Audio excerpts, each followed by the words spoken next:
querido, minha querida, que bom mais uma vez aqui estarmos para mais um estudo na sua Escola Bíblica Romeu Carneiro, e é um prazer poder falar com você hoje sobre escatologia, mas apenas uma breve introdução demonstrando para você como é que se pensa em escatologia atualmente. As igrejas evangélicas, de maneira geral, elas abraçam um sistema de escatologia. O sistema de escatologia ele tem raízes especialmente na hermenêutica. Eu posso até afirmar a você que a igreja acaba sendo uma das pedras de esquina da questão escatológica. Porque uma vez que a igreja seja a mesma coisa que Israel no Antigo Testamento, então não existe diferença entre as duas congregações. Israel e igreja se tornam a mesma pessoa.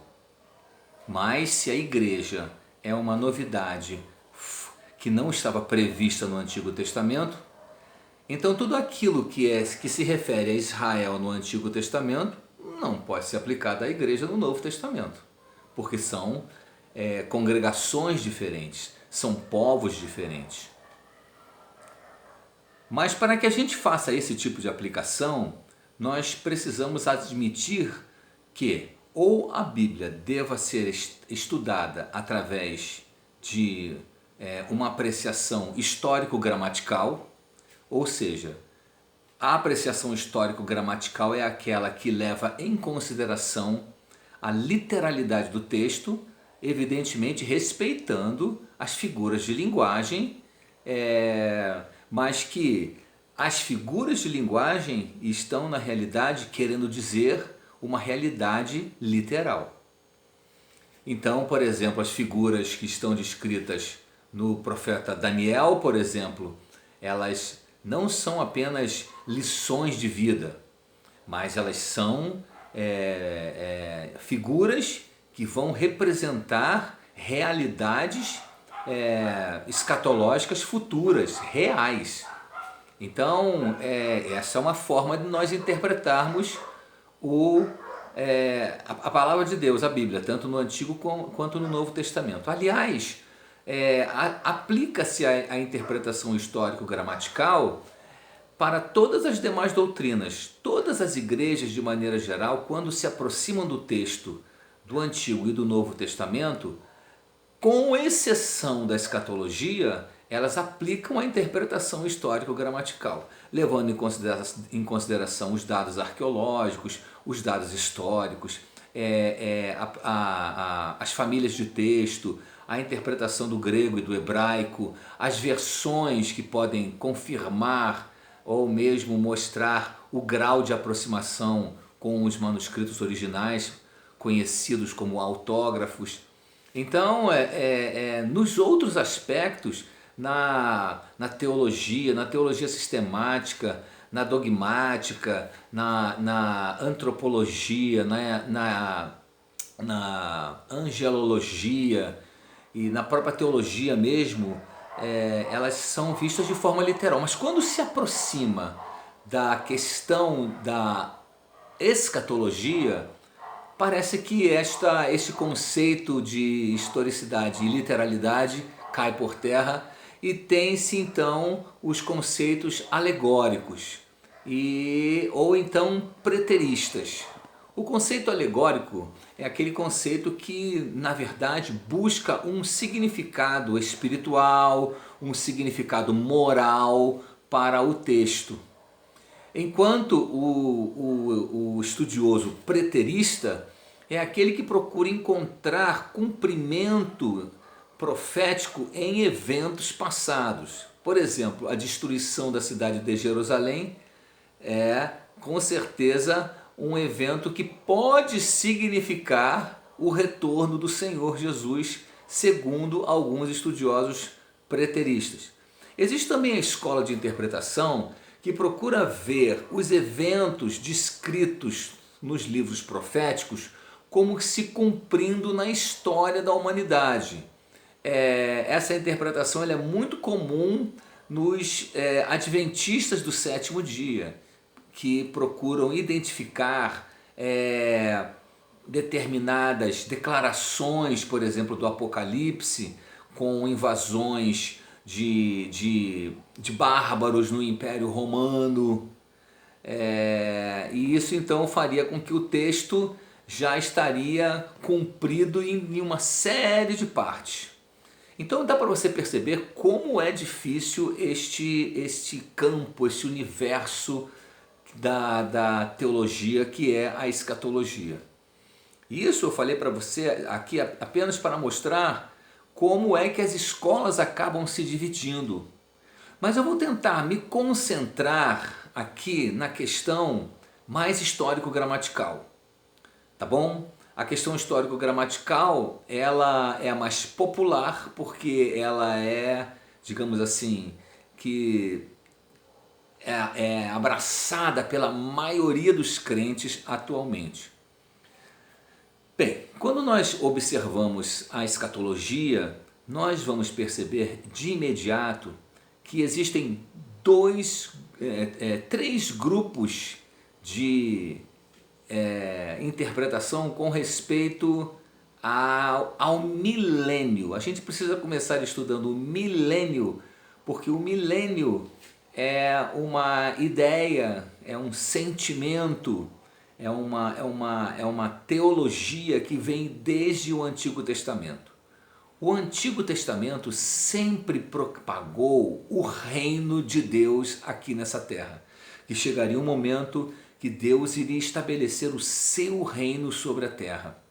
Tanto é verdade que o profeta Ezequiel recebeu visões de Deus sobre a construção do templo ideal que seria construído em Jerusalém, um templo muito gigantesco. Segundo os cálculos, só na parte de fora do templo daria para abrigar mais de 4 milhões de pessoas. Pense bem o que significam 4 milhões de pessoas por fora do templo.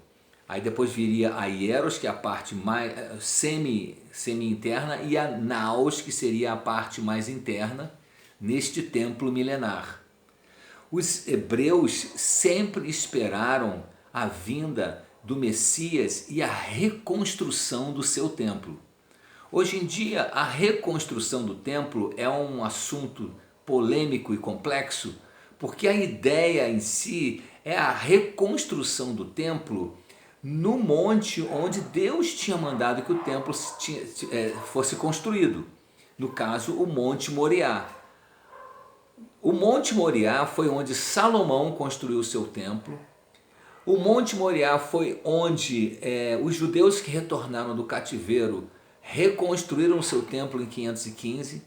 O Monte Moriá é o local onde o templo foi aumentado e multiplicado por Herodes, e esse templo foi destruído. E acredita-se que o templo tem que ser reedificado, o templo de Ezequiel, também no Monte Moriá. Acontece que, segundo os grandes especialistas das Escrituras, um templo vai existir na época da grande tribulação. E eu vou explicar mais tarde o que vem a ser a grande tribulação.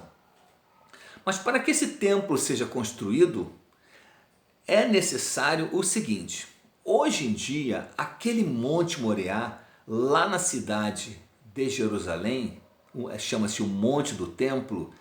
Este monte ele é dominado pelos árabes. É interessante notar que em 1967, quando houve a Guerra dos 6 Dias, quando Israel conseguiu tomar posse do Monte do Templo, não se sabe por que, senão pela vontade de Deus, porque aquele ainda não era o tempo, Moshe Dayan, que era o general responsável pelos exércitos de Israel, devolveu aos árabes o Monte do Templo.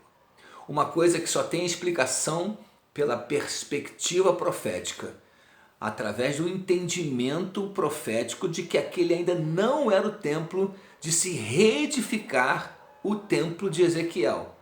Então o que aconteceu? Os árabes construíram lá uma mesquita, que chama-se a Mesquita de Omar, E no local exato onde era a naos, porque no grego, quando a gente fala templo, a gente pensa que templo no grego é a mesma palavra.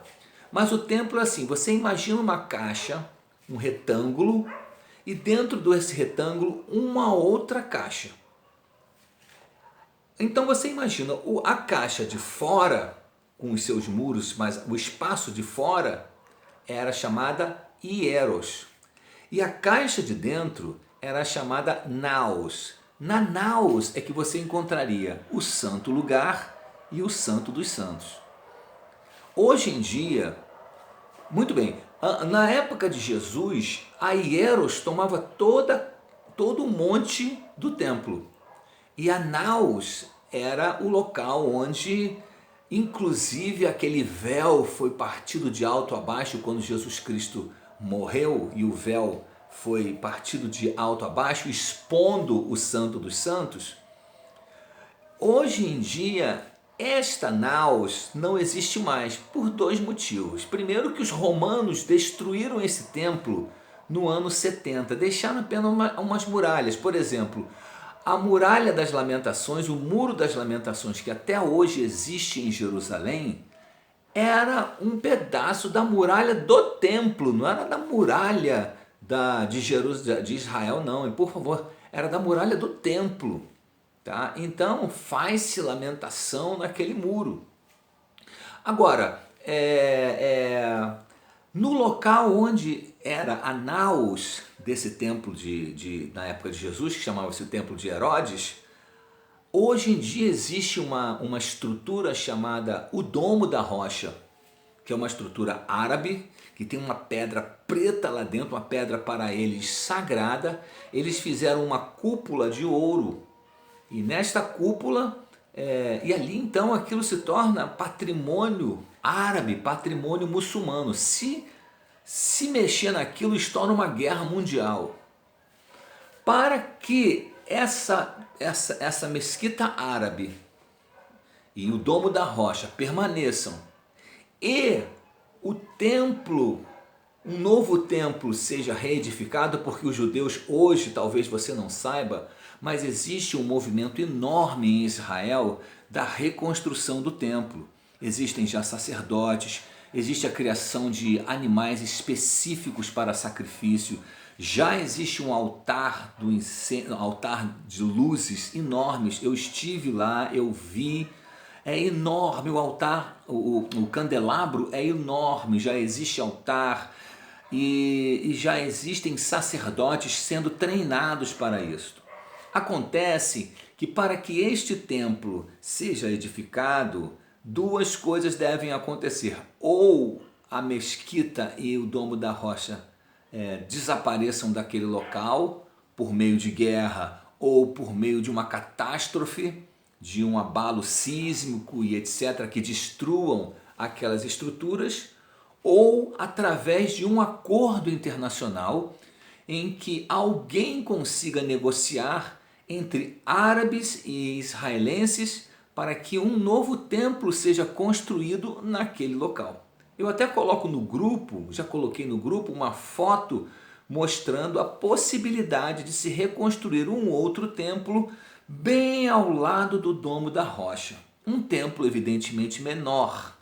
Não é o templo previsto por Ezequiel. Então este templo, que provavelmente será reedificado, e esse será um grande sinal para a igreja, este templo que será reedificado, aí sim, este templo é o que será profanado mais tarde pelo anticristo, conforme a profecia do apóstolo Paulo em 2 Tessalonicenses, no capítulo 2, que diz assim que a nossa reunião com ele não acontecerá sem que primeiro venha a apostasia, que é um grande afastamento da fé, provavelmente uma adesão de milhares de cristãos à doutrina, seguindo ao anticristo, que não vai se apresentar como anticristo, evidentemente, vai se apresentar como uma outra pessoa. Diz lá que ele tem aparência de cordeiro, mas a sua voz é de dragão, para poder enganar a população através de um embaixador seu que chama-se de o falso profeta e realizando sinais. Então virá essa grande apostasia, vai se manifestar o homem do pecado, o filho da perdição, o qual vai se assentar no santuário de Deus, se dizendo Deus. Evidentemente, esse santuário não é o santuário que foi construído por Herodes, porque ele já foi destruído no ano 70. E também não será o santuário profético de Ezequiel, profetizado lá em Ezequiel 40, a partir do capítulo 40, em que existe esta profecia. Então, nesse templo será reedificado para que o anticristo se manifeste, estoura a grande tribulação, e aí então o propósito dessa grande tribulação é preparar o mundo para a batalha do Armagedon, para que então se introduza o milênio. Olha que volta que eu dei para falar sobre o milênio, né?